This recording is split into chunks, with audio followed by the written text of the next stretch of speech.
Hello tout le monde, je vous reviens aujourd'hui pour vous parler petite lecture. Donc je vous fais un point lecture de livres qui font maximum 200 pages. Au cours du mois de février, j'ai participé à l'opération Petit mois petite lecture qu'organise chaque année Audrey de la chaîne du Souffle des mots.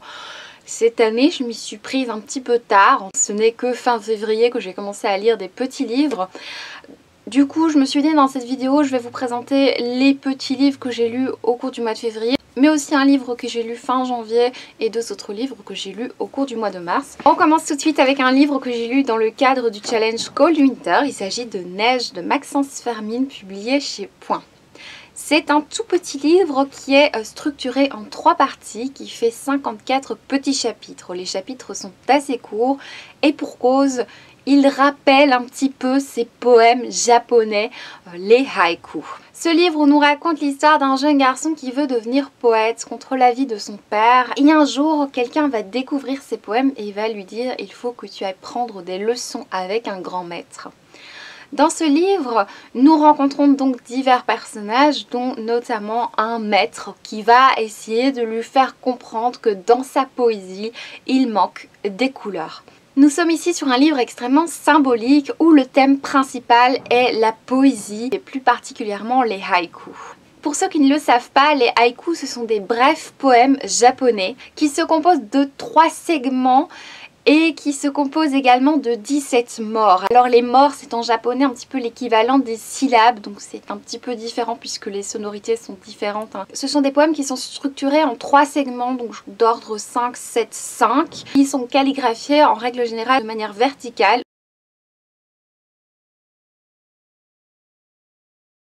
Traduire les haïkus japonais en français est extrêmement difficile parce que justement les sonorités sont autres, la calligraphie est totalement différente, mais par contre il y a beaucoup d'auteurs francophones qui ont fait des haïkus, qui ont changé les morts en syllabes, et du coup nous avons notamment Paul Éluard qui a fait des haïkus, nous avons Paul Claudel ou encore René Maublanc. La poésie est présente du début à la fin comme vous l'aurez compris dans ce roman et on amène quelques haïkus glissés ça et là tout au long du livre. La poésie est très présente par les extraits et par le thème utilisé, elle est aussi présente dans la plume de l'auteur parce que la plume de Maxence Fermine est juste sublime.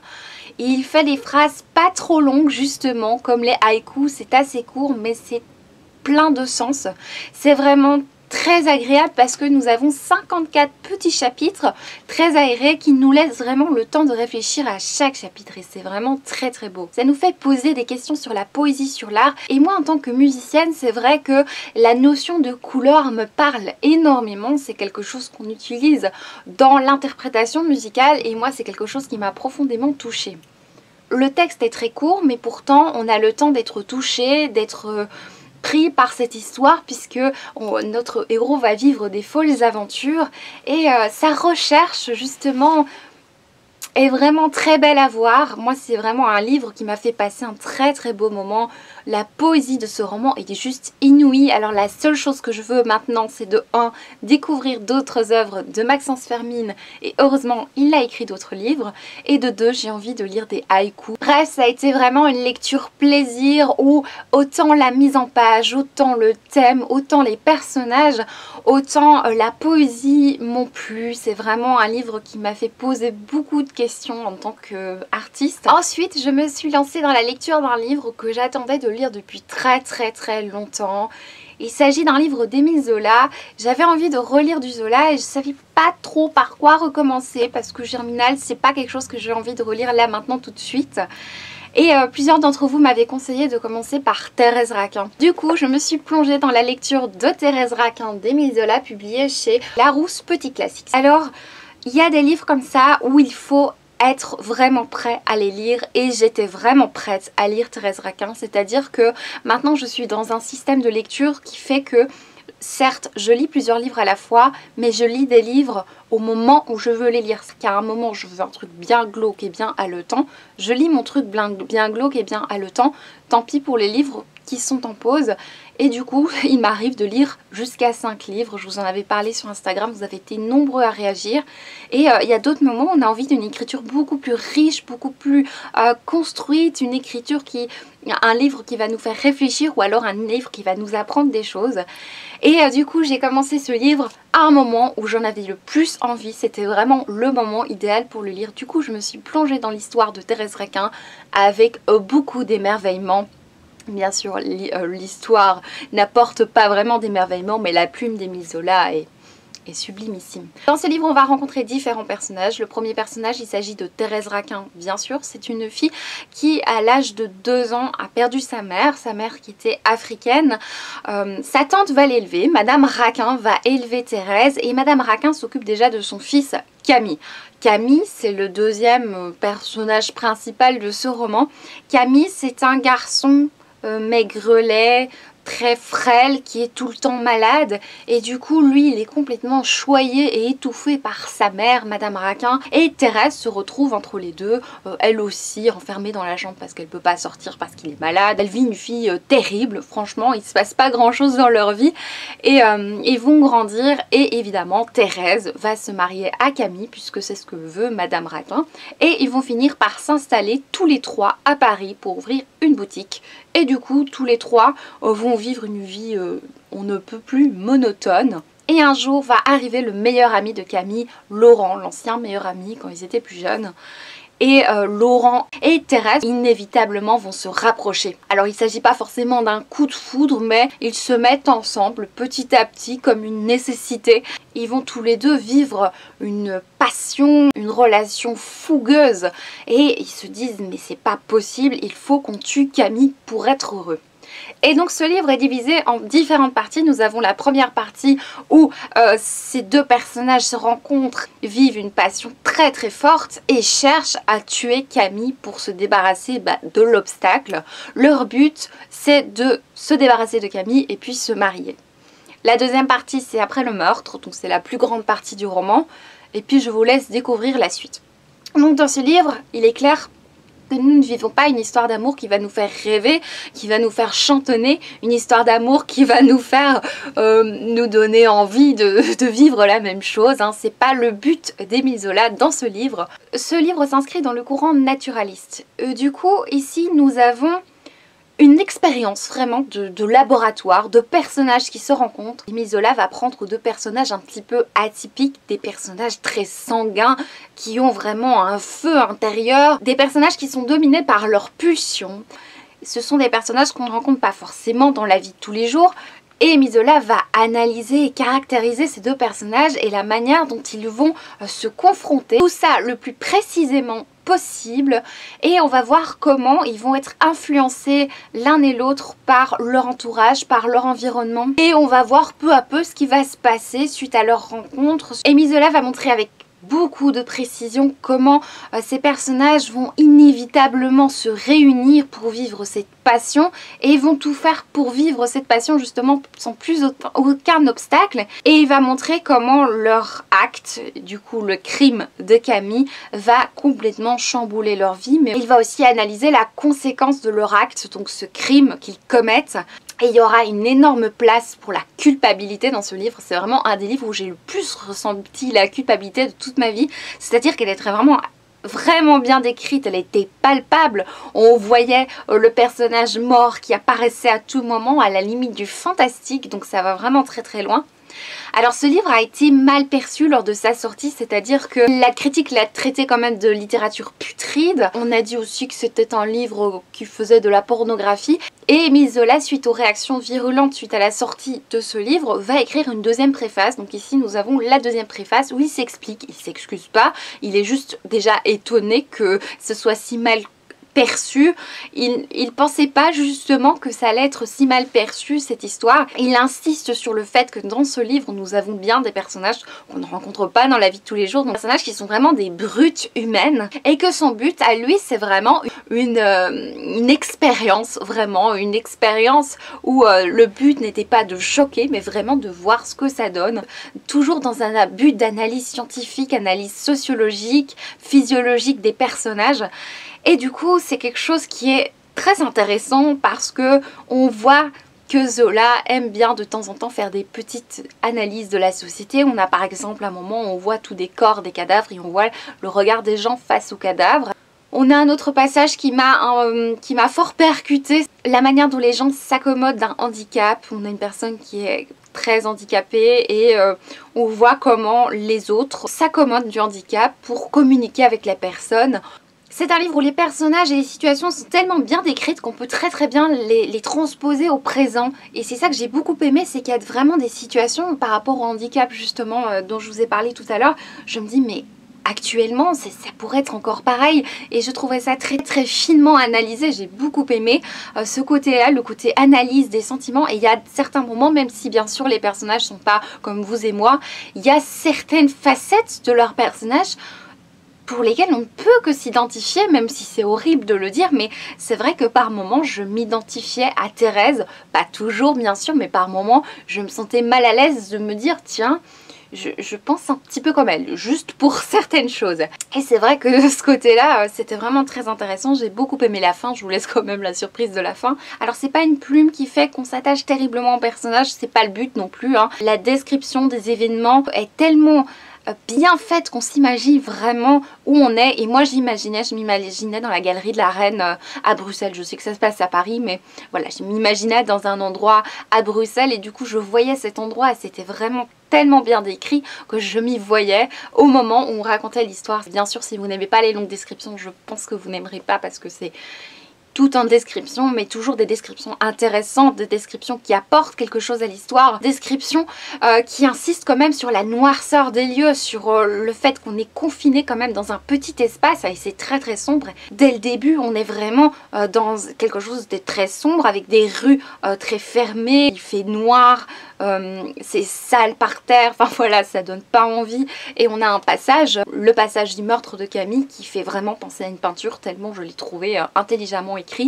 C'est un passage où on voit déjà la mort arriver avant même qu'on l'écrive. On sait qu'elle va arriver vu que c'est dans le résumé, mais on la voit arriver avant même que c'est écrit. On imagine vraiment une peinture, c'est vraiment très bien fait. Bref, moi j'ai beaucoup aimé, mais ça n'a pas été non plus un coup de cœur. Ensuite, j'ai lu un livre d'un tout autre genre. Alors je vais pas dire grand chose sur ce livre parce qu'il s'agit d'une nouvelle très courte. Il s'agit de Nous allons mourir ce soir de Gillian Flynn, publié chez Sonatine.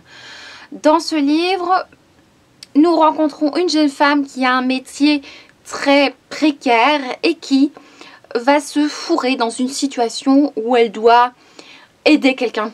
Alors moi j'en dis mieux, on va savourer cette lecture, il s'agit d'un thriller quand même qui est très court. Par contre ce que je dois vous dire quand même, c'est un style très franc, très direct, très cru par moment. Donc on a une longue analyse du personnage principal, on voit le métier très satisfaisant qu'elle fait dès le début, vous allez voir.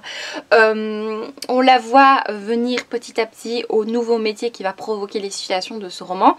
C'est un personnage qu'on va quand même pas mal développer sur beaucoup de pages et même je me suis posé des questions sur l'utilité de développer autant ce personnage. Je trouve ça bien, mais ici il s'agit quand même d'une nouvelle. Du coup je trouvais pas que ça servait à grand chose. On a une intrigue, on se pose beaucoup de questions et c'est vrai que Gillian Flynn nous fait un petit peu tourner en bourrique, c'est-à-dire qu'à un moment on se pose des questions, on a une révélation, puis en fait non, et en fait non, et en fait non, donc on nous fait vraiment tourner en bourrique et à la fin, on n'a pas de réponse, donc c'est une fin ouverte et c'est ça que je regrette un petit peu.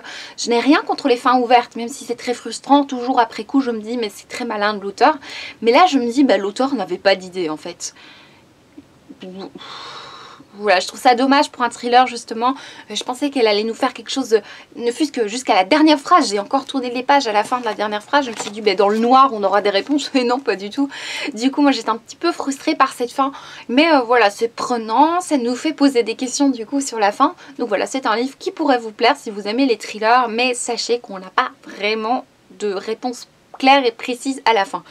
Ensuite, je me suis lancée dans la lecture de 24 heures de la vie d'une femme de Stephen Zweig, publiée chez Stock, Bibliothèque Cosmopolite Stock. C'est une nouvelle qui a été publiée pour la première fois par Stephen Zweig en 1927 dans le recueil La confusion des sentiments. Pour ce livre, il s'inspire d'un roman qui avait été publié en 1824, écrit par la princesse de Salm, qui était 24 heures d'une femme sensible. Dans ce livre, nous sommes au début du XXe siècle et nous suivons un personnage dans une pension qui va tous les jours dans cette pension rencontrer des gens, discuter avec eux. Et un jour va arriver un beau jeune homme qui va visiblement séduire une femme mariée puisque celle-ci va partir avec lui peu de temps après.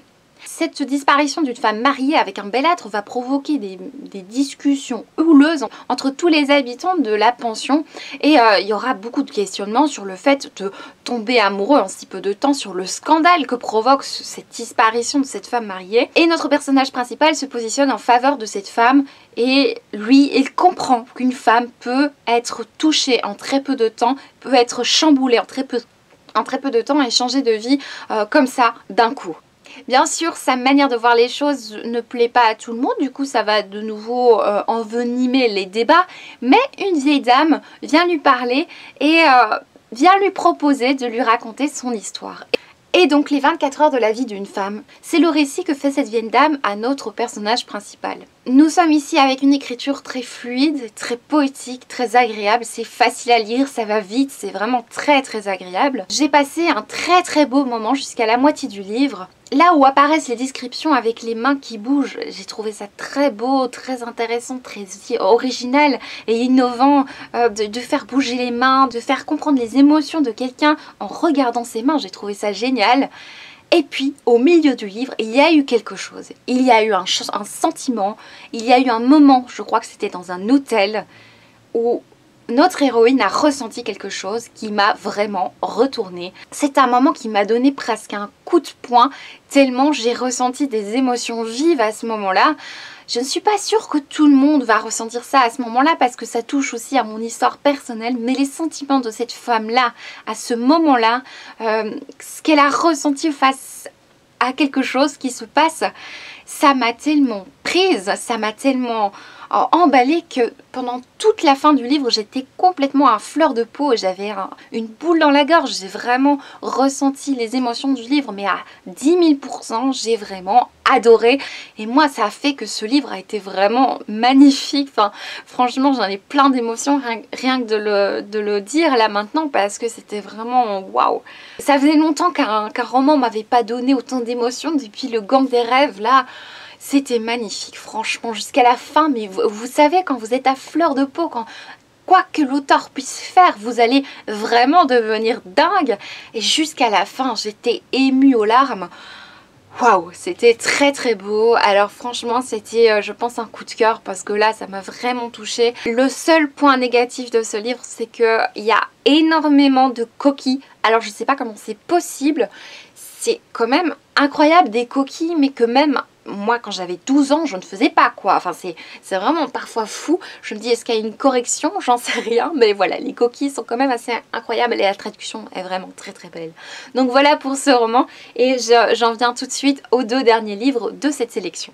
Ensuite, je me suis lancée dans la lecture d'un recueil, Calligramme de Guillaume Apollinaire, poème de la paix et de la guerre qu'il a écrit entre 1913 et 1916. Alors c'est un livre qu'il a écrit alors qu'il était sur le front, qu'il était parti à la guerre. C'est un recueil qu'il a dédié à un de ses amis qui est mort justement durant cette guerre. Alors ici, il ne s'agit pas de l'œuvre en entier puisqu'il s'agit d'œuvres choisies, mais moi j'ai lu une version que je n'ai pas ici puisque c'est un livre très fragile. Alors c'est un livre, donc un recueil de poésie qui est divisé en 6 parties. Ce sont des parties qui ont été écrites à des moments différents, donc entre 1913 et 1916.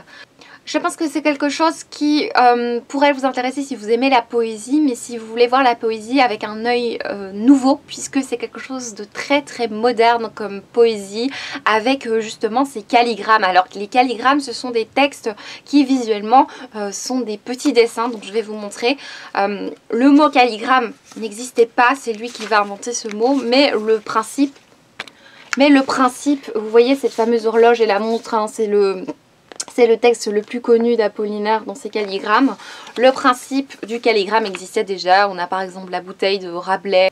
Pour Apollinaire, c'était important ce mélange de différents arts, donc c'est-à-dire qu'il a fréquenté beaucoup de musiciens, des peintres, et pour lui, la poésie, c'est pas seulement quelque chose qui se lit, c'est aussi quelque chose qui se regarde, quelque chose qui s'écoute aussi, puisque ces poèmes vont être chantés également. Il nous montre qu'à chaque instant, on peut apporter de la poésie. Peut-être que vous connaissez le poème avec la cigarette qui fume, on voit une cigarette avec la fumée, donc c'est vraiment une poésie de l'instant, une poésie inventive, une poésie très musicale au niveau des sonorités. Donc dans ces poèmes, il n'est pas du tout avec des poèmes très structurés, avec une versification à la Victor Hugo. Non, c'est vraiment des poèmes très libres. Il va enlever toute ponctuation. Il va apporter quelque chose de très innovant dans la poésie. Il y a des textes qu'on peut lire de différentes manières, donc comme ce sont des dessins, on peut les lire de haut en bas, lire un mot juste après, et parfois il y a plus de 10 façons de lire le texte qui est écrit. Bien sûr, comme ce sont des poèmes de la paix et de la guerre,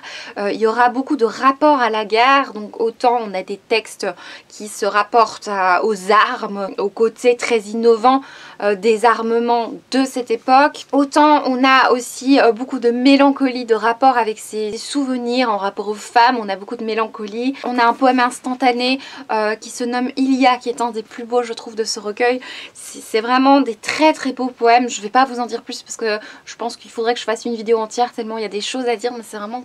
moi ça m'a beaucoup touchée. Alors Apollinaire, moi je le connaissais vraiment pour l'horloge, la montre et certains...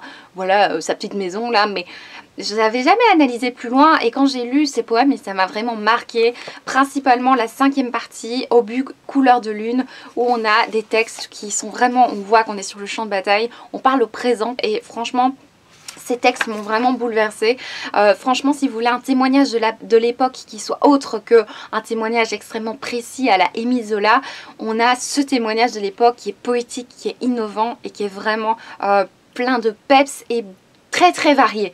Donc on n'a pas que des trucs qui peuvent être un peu déprimants, on a des choses magiques, des choses un petit peu plus romantiques, on a aussi des choses où on doit un peu réfléchir parce qu'il y a pas mal de trucs où j'ai pas tout de suite capté. J'aurais encore énormément de choses à dire à propos de ce livre, à propos de ce poète, mais je pense que ça devrait faire l'objet d'une vidéo entière. J'ai pas envie que ça dure 3000 ans parce qu'il y a vraiment beaucoup de choses à dire. Je pourrais vous lire des textes et tout. Si ça vous intéresse, je peux vous faire une vidéo là-dessus, ça me fera vraiment plaisir, mais n'hésitez pas à me le dire en commentaire parce que si ça vous intéresse pas, je vais pas le faire forcément. Je vais terminer ce point lecture avec Les Arpenteurs de rêve tome 1, Chimère captive de Mathieu Rivero, publié dans la collection Naos des moutons électriques. Je remercie encore la maison d'édition pour l'envoi de ce livre, puisque c'est un livre que j'ai choisi, que j'ai du coup reçu de la part de la maison d'édition. Dans ce livre, nous rencontrons le personnage de Céleste, qui est une jeune femme qui va s'installer dans une colocation avec 2 jeunes hommes. Il s'avère aussi que Céleste possède un pouvoir, c'est-à-dire qu'elle est arpenteuse de rêves. Du coup, pendant ses rêves, elle peut voyager de rêve en rêve, elle peut manipuler des rêves, elle peut faire beaucoup de choses dans ses rêves. Et dans ses rêves, elle se présente sous la forme d'un labrador. Il s'avère qu'alors qu'elle arrive dans cette nouvelle colocation, ces 2 colocataires sont également arpenteurs de rêves. Du coup, ensemble, ils vont vivre des aventures en tant qu'arpenteurs de rêves. Quand je vous dis le résumé en vous parlant d'une jeune fille qui va aller en colocation avec 2 jeunes hommes, la première chose qu'on se dit, bah ce sera comme dans du young adult, et on aura une petite romance, et elle va fricoter avec les 2 et tout ça et tout ça. Je sais pas pourquoi j'ai pris un accent de chez moi, mais... passons. Mais en fait pas du tout. Pas du tout. Si vous vous attendiez à quelque chose, ce ne sera pas ça.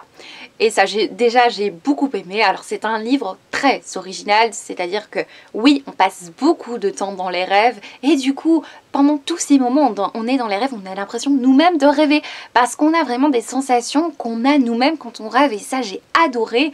C'est hyper original, l'auteur a une imagination de dingue, les personnages sont sympas, on a des créatures aussi sur la fin qu'on rencontre qui sont super drôles. Enfin, j'ai vraiment bien aimé, c'est vraiment loufoque, c'est intéressant. Ceci dit, même si j'ai beaucoup aimé le côté très onirique, très majestueux de ces rêves, j'ai été un petit peu refroidie parce que j'ai eu par contre beaucoup de mal à m'attacher aux personnages. On ne les introduit pas vraiment.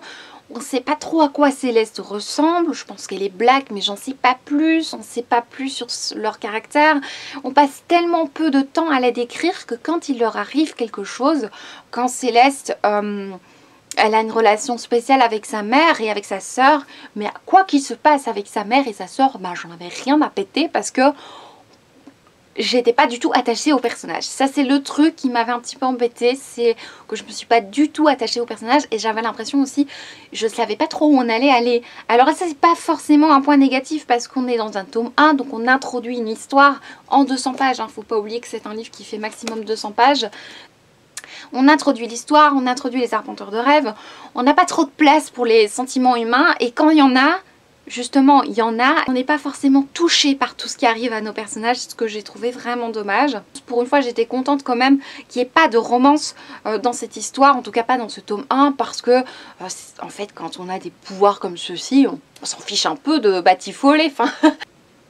Et il y a aussi quand même des petites coquilles à gauche à droite. Alors elles sont pas aussi flagrantes et horribles que celles de dans Stephen Zweig, mais il y en a quand même.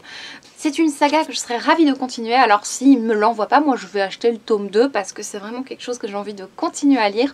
J'ai envie de savoir ce qui va se passer avec les personnages, mais surtout où on va arriver, parce qu'on est vraiment dans l'inconnu. Et alors on est vraiment, on a l'impression que la magie ça existe dans la vie de tous les jours, mais on ne nous dit pas quand ni comment. On sait même pas si c'est le monde actuel, on sait pas du tout en fait. On sait qu'elle va à la fac, mais on n'en sait pas plus. Et du coup, voilà pour ce livre. Je ne sais pas si vous l'avez lu. Si vous l'avez lu, n'hésitez pas à me dire en commentaire ce que vous en avez pensé. Voilà, c'est tout pour ce bilan lecture. J'espère sincèrement qu'il vous aura plu. Moi, j'ai pris beaucoup de plaisir à préparer cette vidéo. J'ai un petit peu galéré. Je pense que ça se sera vu lors de présentation de certains livres. Mais j'ai pris beaucoup de plaisir à préparer la vidéo et surtout à lire ces livres, hein, puisqu'il n'y a aucun livre que j'ai détesté.